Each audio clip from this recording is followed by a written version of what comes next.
Billy Reeves here. Welcome to Kscope, a podcast number 80.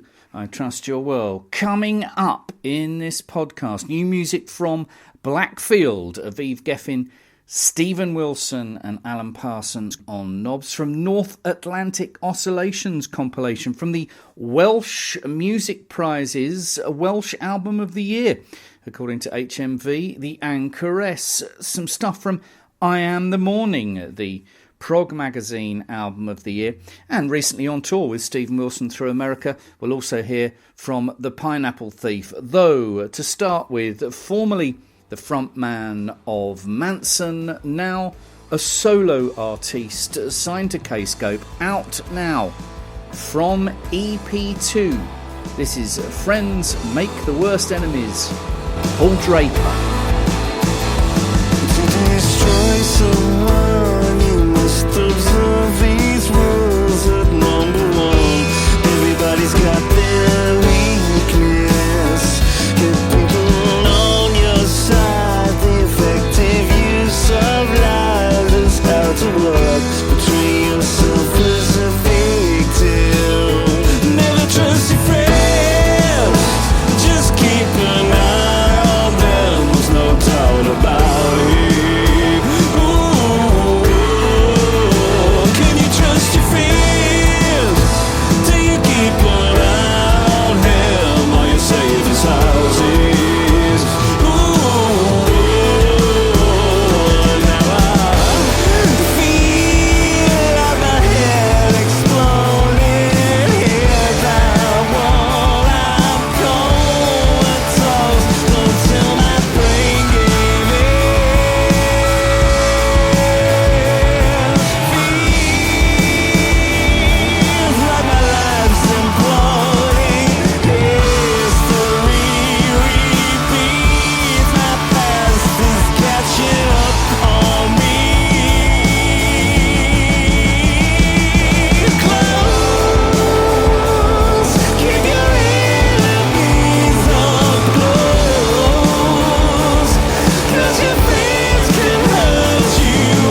Friends Make the Worst Enemies. Paul Draper, out now. EP2, co-written with Catherine and Davis of the Anchoress fame. And Paul has been working with Catherine and his band on readying his album, Spooky Action, for Kscope. So I caught up with him recently for a cup of tea in his kitchen and asked him if he was pleased with the reaction of EP1. Yeah, I mean, obviously, you know, we did well in the charts and stuff. We got to number one in its respective vinyl chart, and then I think the physical chart we got to number two in, and I think it's sold thousands, you know. So yes, I mean, you know, if you're talking about that aspect of it, yeah. The other aspect that's sort of more important to me is, did people like it?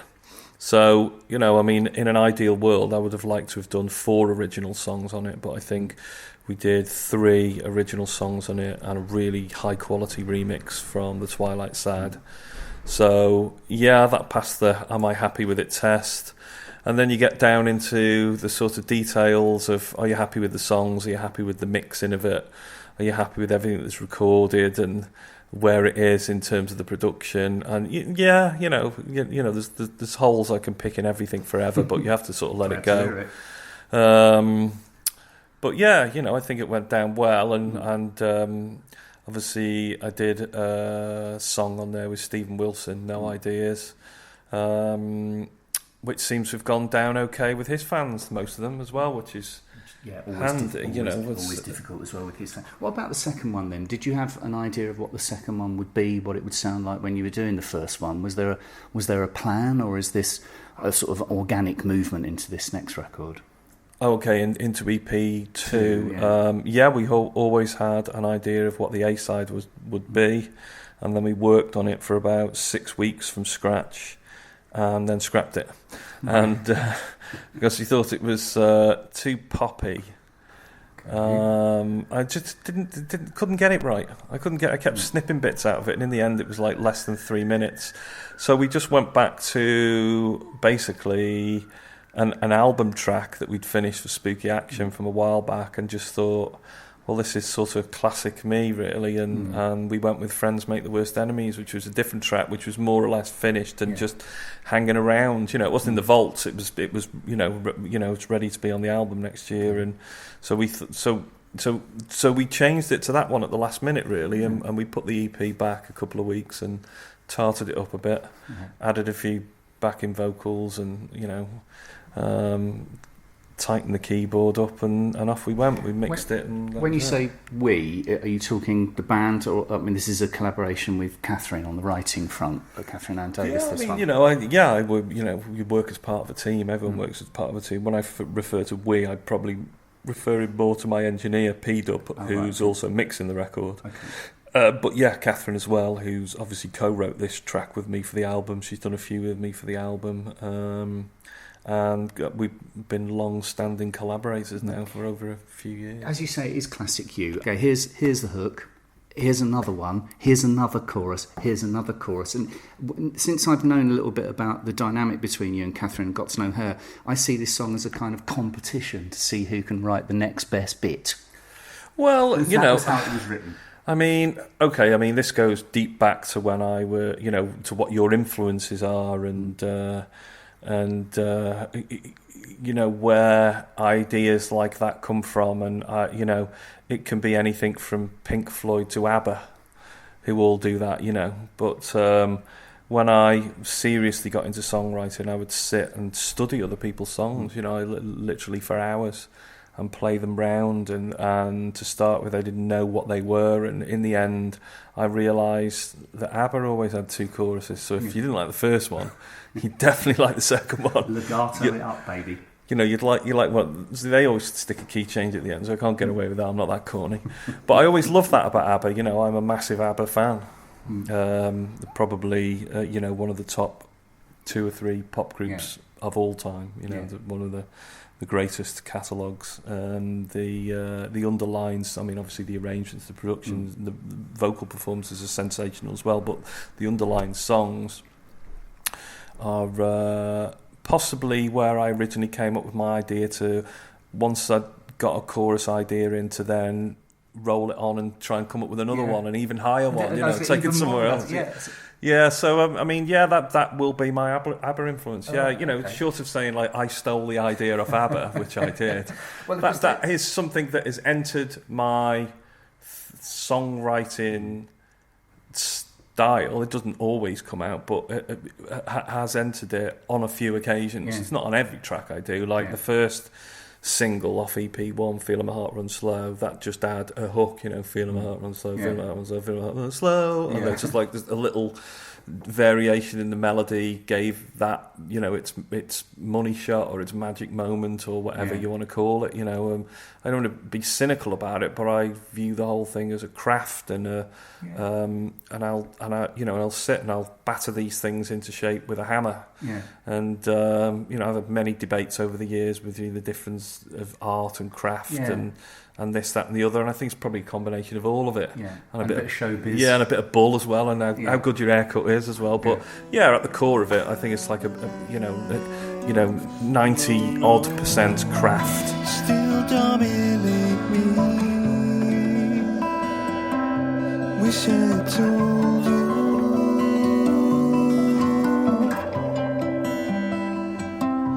Wish I told you.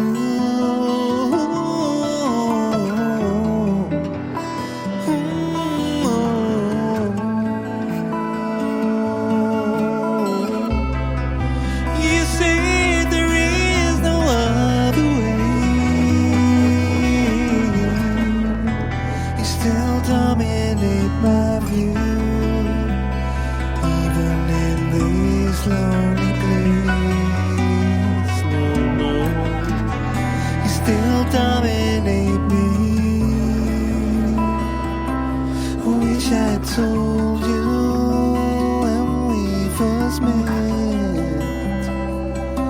I wish I had told you.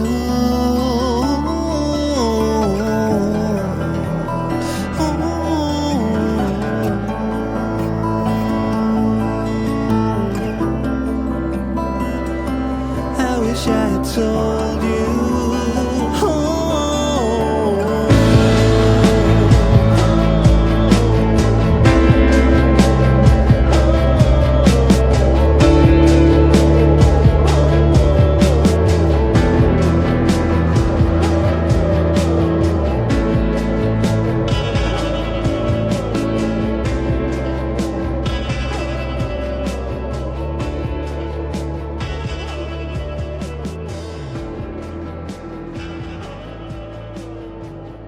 Eagle-eared listeners to the podcast will know a little bit about the dynamic between you and Catherine. We spoke to her quite recently about the reissue of her record. When you're writing together, how do you decide who is going to essentially record that particular number? Okay. Well, I guess we have a rule of thumb, which whoever comes up with the spark of the idea, they nick the songs for themselves. Right, okay. So the other person put all the graft in. Sort this mess out. To find a songwriting partnership is the most difficult thing in the world. The people who've done it on a massive scale and clicked are obviously legendary figures, and it's really hard to find someone to do that with. And I think the first couple of times I did co-writing with Catherine, it was, I think we probably just hit a brick wall 2 or 3 times, because obviously my initial involvement with the Anchoress project was producing the record, and it was only when we were halfway through, I think we just had a dead afternoon and we just said, should we try and write a song? And we tried to write a couple before that, maybe 2 or 3, I think. Catherine had a writing room in the South Bank Centre, and we'd done a couple there.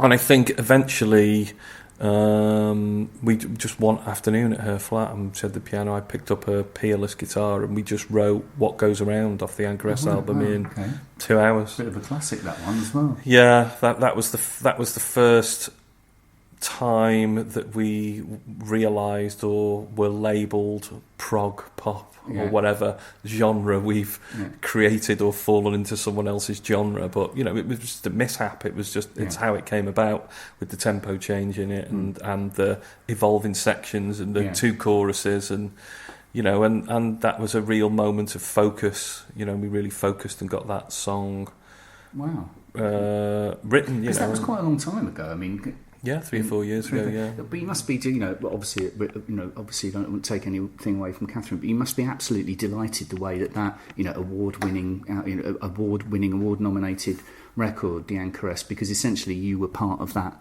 process, taking that from demos, taking it away from a major label and exposing it to the world. You must be delighted the way that went. Yeah, I mean, yeah, you're right. That the Anchoress thing started at a major label. I think it was the original tracks were done for A&M a while back, and nothing came of it. And then I'd known Catherine around for a while since I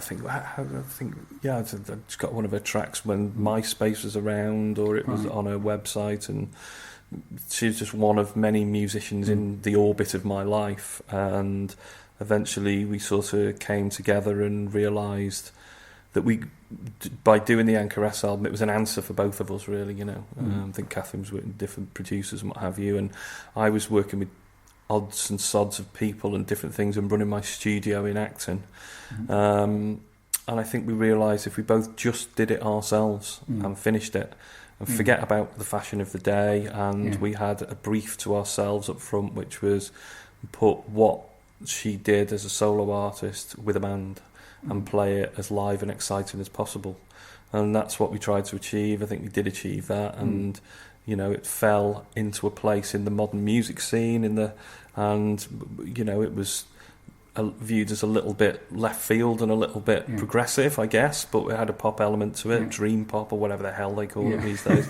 That's when we came to the attention of the Kscope guys, who contacted me and said, let's talk, and then that went on for a long time, really. I probably didn't take it that seriously, and then in the end Catherine's record ended up on Kscope, and I took the plunge and did mine. How much was Stephen an influence in that? How much did you know about him before you started speaking to Kscope? Oh yeah, definitely. Stephen's a big influence. My old engineer, Mike Hunter, who works with Marillion now. He's just done the last Marillion album, and he said, go and speak to Stephen Wilson. He's signed to Kscope. So I went out for lunch with Stephen a couple of years back and said, what are these guys like? And he was, he gave me the thumbs up, and I was like, okay, this is definitely a world I could see myself in. It's something that I've been part of in the past. I was on a major label doing like odd left field progressive segue music, and sort of vaguely laughed at and misunderstood at the time, but stuck to our guns and kept going, and here we are. So where are we at with Spooky Action then? You mentioned it in passing there, that we know that's the name of the LP. Where are we at with that? Well, everything's written and recorded, all the backing tracks are recorded, vocals are in, and we're just fiddling around with it to the death, really. It's just when our deadline's given, we will hand it in. And I think I think we may well put the Stephen Wilson track on, No Ideas, on the album at Stephen's request. Okay. I met up with him the other week, and he was quite keen on that going on, and maybe looking at doing something for his next album as well. And that's today. We're just working on a song for the next Anchoress album. Right, goodness me. Yes, I'm trying to see the chords. E flat, C. Yeah, the chords are right behind. E flat to C sharp. That's prog. Is it a related minor? Oh, I don't know. No, probably not. I don't know. I'm not technical. It's different when it comes to the Joanna. That's a Joanna sequence. Though. We've got the verse is. I think is it the verse? No, the chorus is 5-bar rotating sequence. Nice. Like Salisbury Hill by Peter Gabriel. I don't know how it became 5 bars. Anathema are buggers for that. For doing 5s and 10s. It was originally a 4, then it went to 6. We added an E flat and a C minor at the start, as you can see there at the bottom, and then I couldn't get the melody lines to sit over it properly, so we took a bar out, and suddenly we were fully progged up.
Draper, a snippet of Don't You Wait, It Might Never Come. Before that, part of Some Things Are Better Left Unsaid.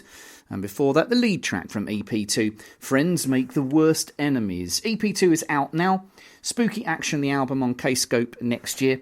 kscopemusic.com/Paul-Draper. We spoke about Catherine Ann Davis there, professionally known as the Anchoress. Her debut album, co-produced and partly co-written by Paul Draper, has recently been awarded Welsh Album of the Year by HMV Stores and was nominated for the Welsh Music Prize last week. After winning the Limelight Award at the Prog Magazine Awards this year, it's been a pretty good year all round. Catherine's out playing with Simple Minds in their band as part of their acoustic tour and is also the support band for Simple Minds, and she'll perform her last Anchoress gig of the year at King's Place, London on Saturday the 17th of December. Her Glasgow date, by the way, has been rescheduled. That'll be in January next year at St Luke's. Let's hear from the Anchoress's debut album, Confessions of a Romance Novelist. This is called Long Year, the acoustic version.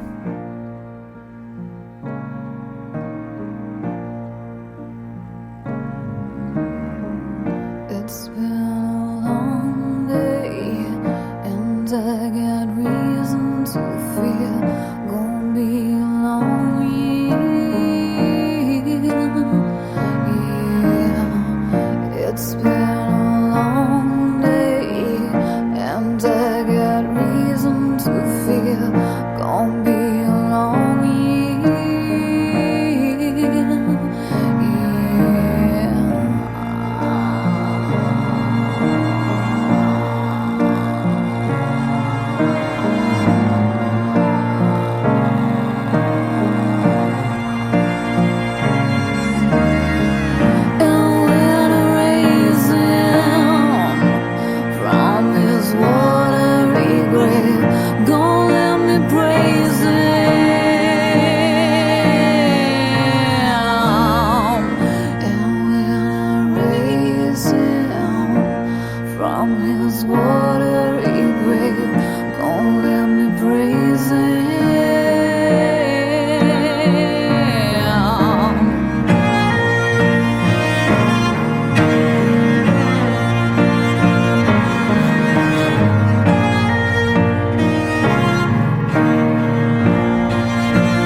Anchoress from the expanded version of the album Confessions of a Romance Novelist. That's the acoustic version of Long Year. Now, Sam Healy, who records for Kscope as a band, North Atlantic Oscillation, and as a solo artiste, Sand. There's a new North Atlantic Oscillation collection coming out on Kscope entitled Lightning Strikes the Library. Let's hear a track from that. Before we hear from Sam, this is North Atlantic Oscillation. This is called Glare.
From the new Kscope collection, Lightning Strikes the Library. That's North Atlantic Oscillation and a track entitled Glare. Now, Sam Healy from North Atlantic Oscillation and Sand is up in Edinburgh, and I'm down near London. So I thought, I wonder if he'll interview himself. What's your relationship like with this stuff now?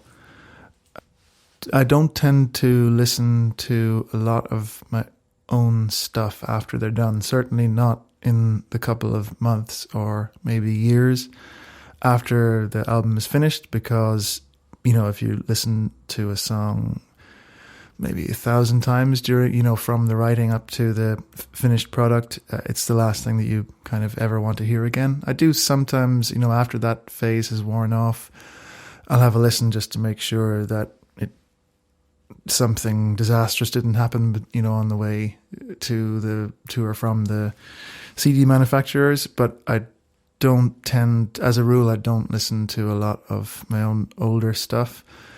Playing it live is a slightly different kettle of fish, because each time is different and you can kind of explore different areas of the song that might interest you now more than they did when you wrote it, and then maybe spend, you know, have a less of an emphasis on the elements that are of less interest now. Second question, never been a touring band as such. Has that been a problem?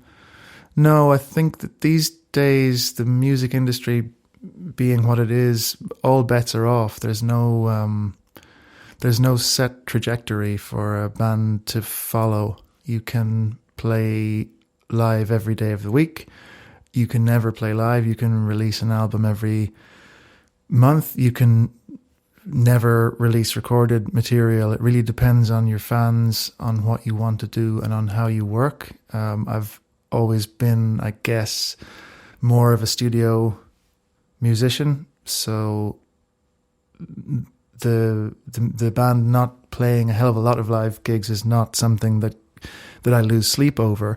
I do think that we became a pretty good live band, having struggled with it for many years. I think in kind of around the Third Day tour in 2014, we finally got our sea legs in terms of live performance. What are the NAO chaps up to? Ben is studying to be a tree surgeon, and Chris is proud father of many children.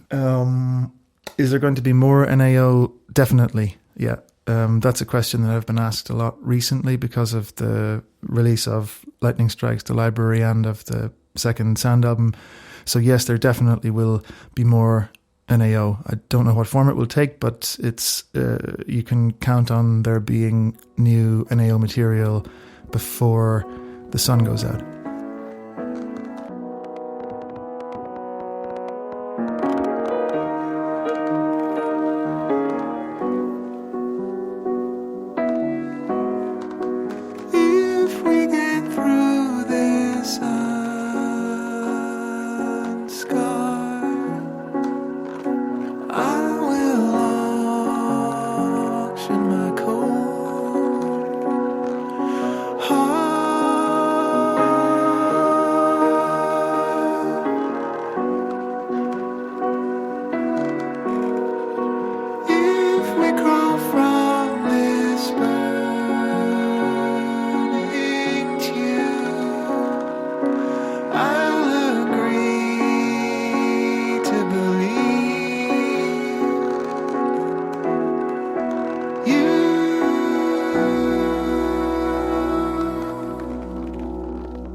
said everything will be alright.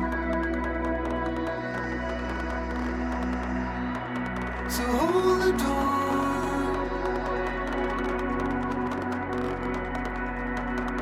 hold the door.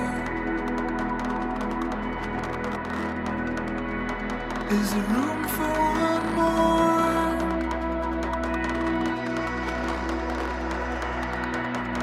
My side,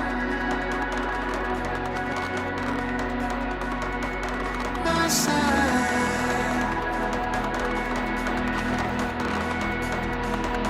Said everything will be alright.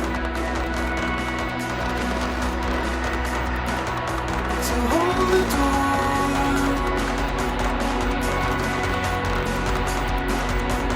hold the door.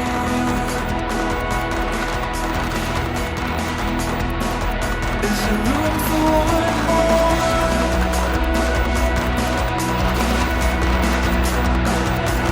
My side, my side.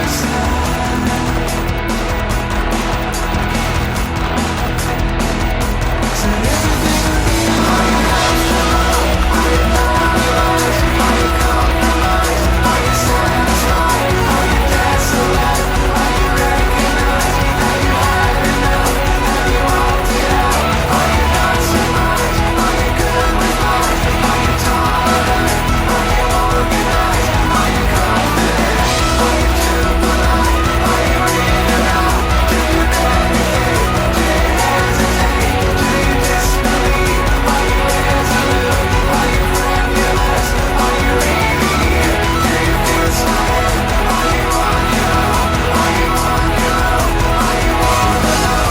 Do you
Couple of examples of the work of Mr. Sam Healy. That one, recording as Sand from the first Sand album, that's entitled A Pill to Keep the Plane from Crashing. And before that, you heard from the new North Atlantic Oscillation collection, Lightning Strikes at the Library, and a track entitled Glare. kscopemusic.com/NAO.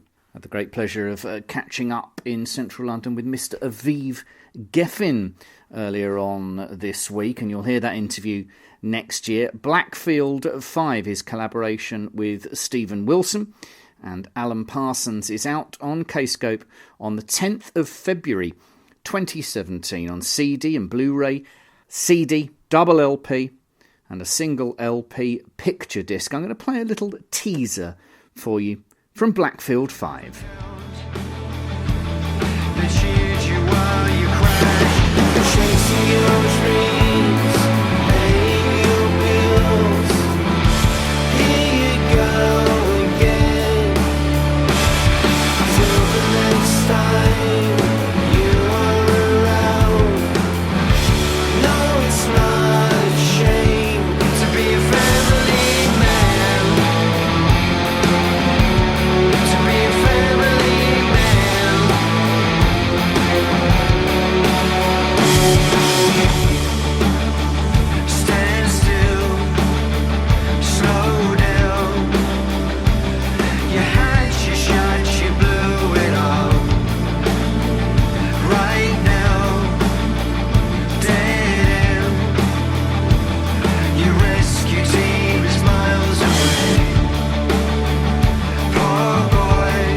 was your ride?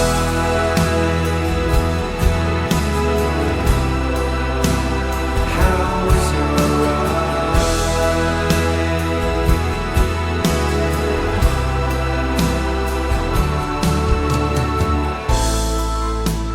Frozen moments, your shadow's army will always give the command. It won't get better. Just string along until the curtain goes down. It's too late to wipe away now. You cynical bastard. They all ate from your plate. So how was your ride?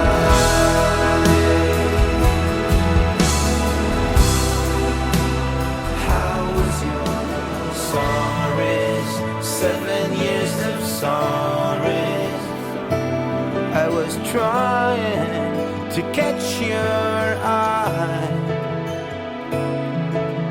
rolling them to the river you were caught in. I saw you flowing and couldn't swim back. Sorries, 7 years of sorries. I was trying to catch your eye, rolling them to the river you were caught in. I saw you flowing and couldn't swim back. You were born in the shade, beautiful and pale. Your dad was always Little snippet there of what you can expect from Blackfield V out on Kscope 10th of February. Now, Bruce Soord from the Pineapple Thief has recently taken his guitar on the road in the United States as the support act for Stephen Wilson and band. And the Pineapple Thief are going out with the full band in January and February throughout Europe, with Gavin Harrison on drums of Porcupine Tree, King Crimson and so forth. And also there's going to be in the new year a picture disc vinyl version of Your Wilderness. So with all that in mind, a good excuse to play the acoustic version of Tear You Up, the Pineapple Thief.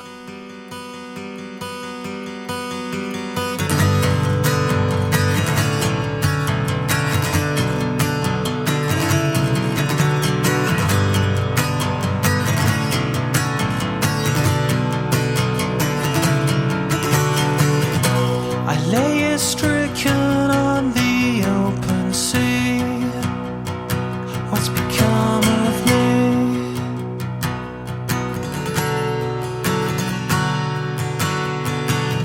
The incessant sound of a distant shore, to a distant shore.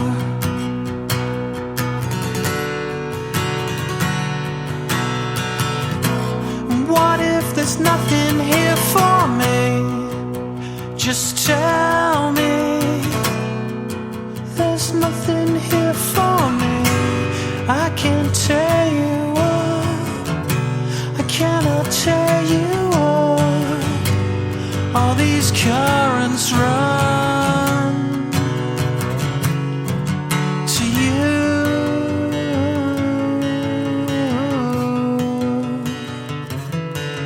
To you.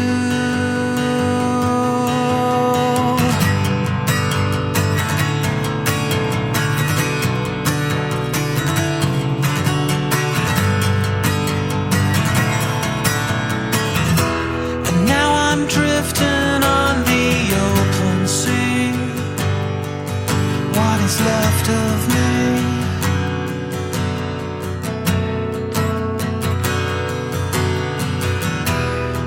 Keep dreaming of a distant shore, to a distant shore.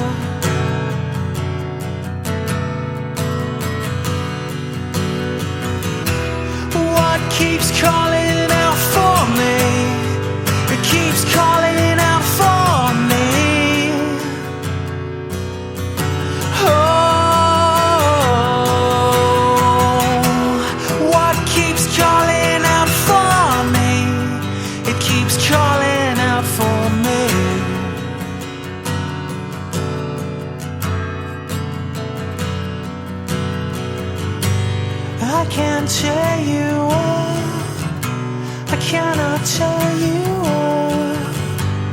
all these currents run to you.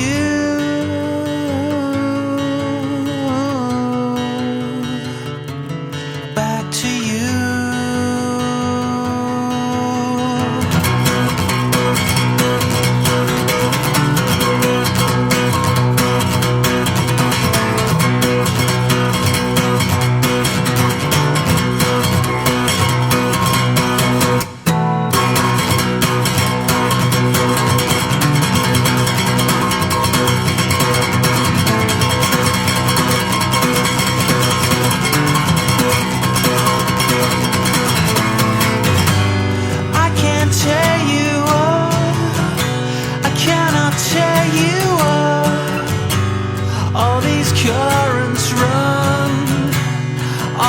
Currents run to you.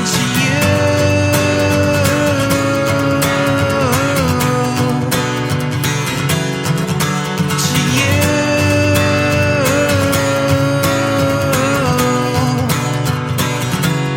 Back to you.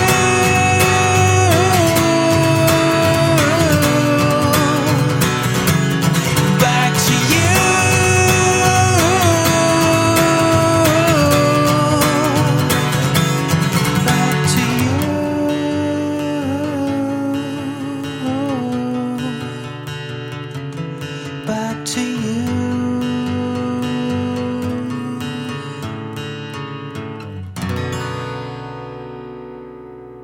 Pineapple Thief in the acoustic version of Tear You Up. Right, before I go, a reminder that the podcast is available on various platforms, kscopemusic.com/podcasts to see them all. And we've added Acast to that list, www.acast.com. And I'm going to play out with the award-winning I Am the Morning, who stunned us all with an amazing show at Bush Hall in West London recently. They, of course, won the Prog Magazine Album of the Year. So to celebrate all that, their debut album, Belighted, is now available on Kscope on double vinyl. I Am the Morning, then, from Belighted. This is entitled Reprise of Light, No Light.